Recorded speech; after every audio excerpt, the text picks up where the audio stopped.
The Heisman race may come down to a decorated senior and an upstart freshman. Collin Klein has the edge of experience in this year's Heisman race. The Kansas State quarterback has been the face of the program over the last 2 years as Kansas State has risen to the top of the Big 12. He wasn't very highly recruited out of Loveland, Colorado, but as he always does, Bill Snyder was able to find a steal on the recruiting trail. Klein has become one of the most dangerous weapons in college football, as he's been able to make plays with his arms and his legs, earning the nickname of Optimus Klein in Manhattan. Behind his leadership, Kansas State has been near the top of the rankings all season.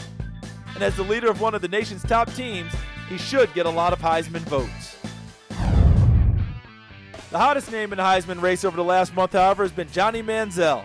Many critics expected Texas A&M to struggle in its first year in the SEC, but they didn't know anything about the man now known as Johnny Football.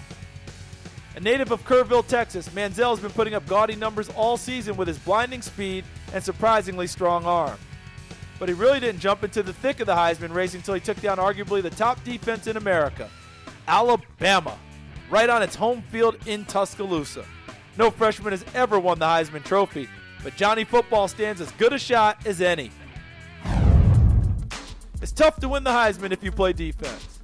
Michigan's Charles Woodson is the only primarily defensive player to capture college football's biggest award as he edged out Peyton Manning in 1997. But Notre Dame's Manti Teo has certainly sparked the discussion about defensive players in the Heisman race.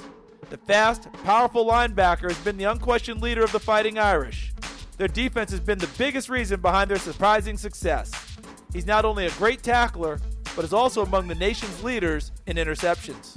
Success is nothing new to Teo as he graduated from Punahou High School in Honolulu. Punahou has won more state championships than any other school in Hawaii, but they had never won one in football until Teo led them to a title as a senior in 2008. Even if Teo wins the Heisman, he still won't be Punahou's most famous alum. That distinction belongs to the President of the United States, Barack Obama. Finally, being the preseason favorite for the Heisman is always a tough spot to be in. Just ask Peyton Manning or Andrew Luck. Matt Barkley was the preseason pick of many to win this year's award, but he may be a long shot at this point. Still, he's lived up to the hype that surrounded him as a top prospect coming out of modern-day high school in California. He's been a 4-year starter at USC, a program known for cranking out NFL quarterbacks. He has thrown for over 2,700 yards each season and has eclipsed 3,000 as a junior and senior. When we first met him as a high school senior 4 years ago, he was completely in tune. Blessed be your name in the land that is plentiful. Despite the hype surrounding him as the next big thing, he struck everyone as a well-rounded superstar who was destined for greatness. Nothing phases him. Nothing phases him. And now, in the middle of that, you start to get to know him. And that's when I realized, you know what? It's all about his faith. Loves school. He loves to study. He's curious. He's interested in everything. There's not enough hours in the day for everything he would want to do with his life. He loves golf.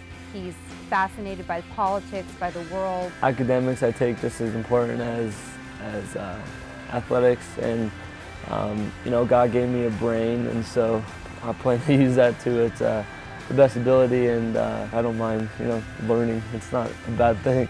It remains to be seen where Barkley finishes in the Heisman voting, but there's no question USC struck gold with this quarterback, who's likely to be the first signal caller selected in next spring's NFL draft.